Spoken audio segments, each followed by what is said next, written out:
नमस्कार बंधुरा आपनारा देखছেন कुकिंग हाउस ऑफ अनिमा।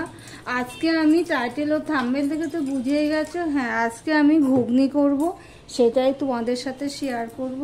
তার জন্য দেখো মটরগুলো আমি সারা রাত ভিজিয়ে রেখেছিলাম। এটা আমি ধুয়ে নিয়েছি, ধুয়ে নিয়ে এবার আমি প্রেসারে সিদ্ধ করে নেব।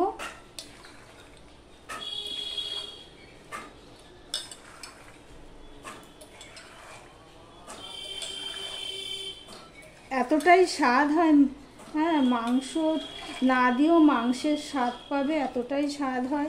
আমি যেইভাবে ঘুগনি করি খুবই ভালো লাগে খেতে। ভিডিওটি স্কিপ করো না, আমি কিভাবে ঘুগনিটা করব আমি দেখতেই পেলে। তোমাদের সাথে কথা বলতে বলতে প্রথমে আর জল দিয়ে দিয়েছি, এবার আমি আরেকটু জল দিয়ে দিচ্ছি। গায়ে গায়ে আমি জল দিয়ে দিলাম। গ্যাসটা কিন্তু আমি অন করেই দিয়েছি। এবার আমি প্রেসারে প্রথমে 3টে সিটি দেব। একটা কড়াই বসিয়ে দিয়েছি, কড়াইটা গরম হয়ে গেছে। এবার দিয়ে দিচ্ছি সর্ষের তেল। তেলটা গরম হতে থাক, ওইদিকে তোমাদেরকে আমি দেখাচ্ছি। প্রেসার কুকারে তো তখন বলেইছি 3টে সিটি দিয়েছি। এতে ঘুগনিটা আমার মটরটা আমার একদম সিদ্ধ হয়ে গেছে। দেখো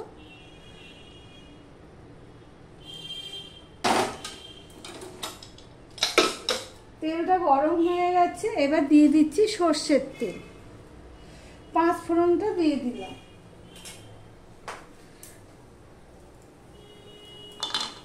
আর দিয়ে দিলাম একটা তেজপাতা, বড় তেজপাতাকে 2 টুকরো 3 টুকরো করে আমি দিয়ে দিলাম। দেখার শুরুতে একটা লাইক দিয়ে কন্টিনিউ করো বন্ধুরা। আমি যেই সবাই তো সবার মতন করেই ঘুগনি করে, আমি যেইভাবে ঘুগনি করি সেটাই তোমাদের সাথে শেয়ার করছি। পুরো মাংস না দিয়েও মাংসের স্বাদ হয়, এতটাই ভালো হয়। দেখো বন্ধুরা ফোড়নটা হয়ে গেছে। এবারে দেখো এখানে আমি নিয়ে নিয়েছি পেঁয়াজ কুচানো, আর বড় সাইজের একটা রসুন নিয়ে নিয়েছি, একদম থেতো করে নিয়েছি ছাড়িয়ে। আর বড় সাইজের 2টো পেঁয়াজ নিয়ে নিয়েছি। এবার পেঁয়াজ রসুনটা আমি এখানে দিয়ে দিচ্ছি।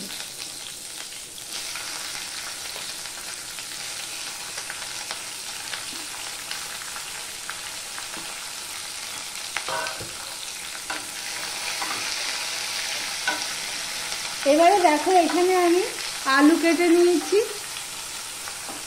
ঠিক এইভাবে আমি প্রেসারে আর সিদ্ধ দিইনি। এবার আলু পেঁয়াজ রসুন সব একসাথে আমি ভেজে নেব।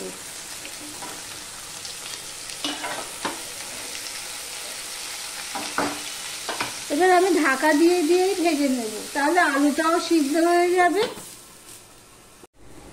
দেখো আমি তখন নুন দিইনি, একটু নুন দিয়ে দিলাম। দিয়ে দিলাম হলুদ।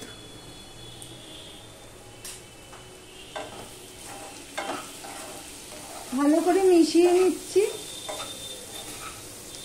নুনটা আগে দিলে আর একটু তাড়াতাড়ি মজে যেত, সিদ্ধ হয়ে গেছে আলুটা অনেকটাই। এবারে দেখো আমি এখানে আদা পেস্ট দিয়ে দিচ্ছি, 1 চামচের একটু বেশি হবে।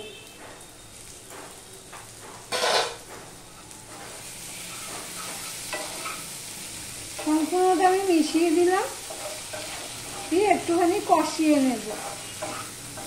আমার ভিডিওটি যদি ভালো লেগে থাকে প্লিজ লাইক কমেন্ট শেয়ার করে দিও। আর যারা নতুন বন্ধু ভিডিওটি দেখছে এখনো পর্যন্ত সাবস্ক্রাইব করনি, তাদেরকে বলবো সাবস্ক্রাইব করে পাশে থাকার জন্য বেল আইকনটা প্রেস করে দিও, তার সাথে অল অপশানটাও। তাহলে আমি যখন যখন ভিডিও আপলোড করব তোমাদের কাছে পৌঁছে যাবে।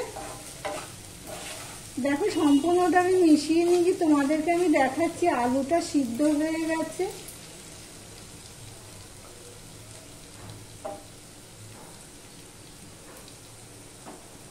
দেখেছো 2 ভাগ হয়ে যাচ্ছে। আলুটা ভাজাতেই আমি ঢাকা দিয়ে দিয়ে সিদ্ধ করে নিয়েছি। এবারে দেখো আমি মশলা অ্যাড করব। 1 চামচ উঁচু উঁচু দিয়ে দিলাম জিরের গুঁড়ো, আমি 1 চামচে একটু কম দিয়ে দিলাম ঝাল লঙ্কার গুঁড়ো, আর ধনের গুঁড়ো দিয়ে দিলাম 1 চামচ উঁচু উঁচু। একটুখানি আমি জল দিয়ে দিলাম, দিয়ে আমি ঢাকা দিয়ে দিয়ে মশলাটা কষিয়ে নেব। আমি যেইভাবে মাংসের মতন স্বাদ হবে, যেইভাবে আমি ঘুগনিটা রান্না করছি, মাংস নেই কিন্তু মাংসের স্বাদ পাবে। দেখো বন্ধুরা, মশলাটা প্রায় কষানো হয়ে গেছে, দেখতেই পাচ্ছ। এবারে আমি দেখো এখানে গরম মশলার গুঁড়ো দিয়ে দিলাম 1/2 চামচ। তার মানেটা দাঁড়াচ্ছে যে মাংসের পুরো মশলাটাই এখানে দেওয়া হচ্ছে, সেই জন্যই মাংসের স্বাদ পাবে। রসুন পেঁয়াজটাও একটু বেশি করে দিয়েছি। এবার ঢাকা দিয়ে দিয়ে আমি আরেকটুখানি কষিয়ে নেব। দেখো মশলার গায়ের থেকে তেল ছাড়তে শুরু করেছে, ভালো করে কষানো হয়ে গেছে। এবার আমি এই যে মটরটা যে ভিজিয়ে রেখে সিদ্ধ করে রেখেছিলাম সেটা আমি দিয়ে দিলাম। আমি প্রেসার কুকার থেকে নামিয়ে একটা বাটিতে রেখে দিয়েছিলাম। এই পর্যন্ত যারা ভিডিওটি দেখছো লাইক দিতে ভুলে গেছো, একটা লাইক দিয়ে কন্টিনিউ করো বন্ধুরা। এবার আমি ঢাকা দিয়ে দিলাম। আমি ঢাকা দিয়ে প্রায় 5 মিনিটের মতন আমি রান্না করে নিয়েছি। একটু জল দিয়ে দিয়েছিলাম অফ ক্যামেরাতে। এবার আমি 2 চামচের মতন চিনি দিয়ে দিলাম। আর এখানে দেখো আমি একটু ঝালটা কম হয়েছে, তাই জন্য আমি ঝাল মানে কি আর একটু ঝাল হলে ভালো হয়, তাই জন্য আমি কাঁচা লঙ্কা দিয়ে দিলাম। দিয়ে সম্পূর্ণটা মিশিয়ে নিলাম।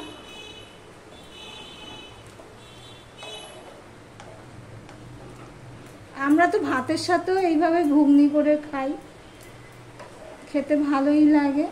রুটি, পরোটা, লুচির সাথে তো খাওয়াই যায়, পাউরুটি, কিন্তু ভাতের সাথেও খাওয়া যায়। দেখো বন্ধুরা, সম্পূর্ণটা মিশিয়ে দিলাম, নুনটা ঠিকই আছে। এবার আমি আরেকটুখানি ঢাকা দিয়ে জাল দিয়ে নেব। বাইরে বৃষ্টি পড়ছে, বৃষ্টির আওয়াজ তো পাচ্ছ। আমি 2 মিনিটের মতন জাল দিয়ে নিয়েছি, ঢাকা দিয়ে ছোট করে দিয়েই জাল নিয়েছি। এবার একটুখানি হাতা দিয়ে ঘেটে দিলে না ঘাটা ঘাটা হবে। এমনি সবই সিদ্ধ হয়ে গেছে, তোমাদেরকে আমি দেখাচ্ছি।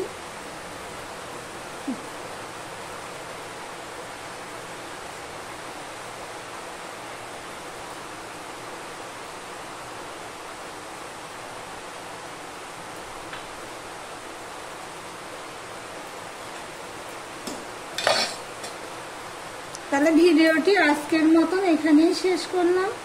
আবার অন্য কোনো সুন্দর সুন্দর রেসিপি নিয়ে চলে আসবো। স্ট্যান্ডিং টাইমে আমি রেখে দিলাম।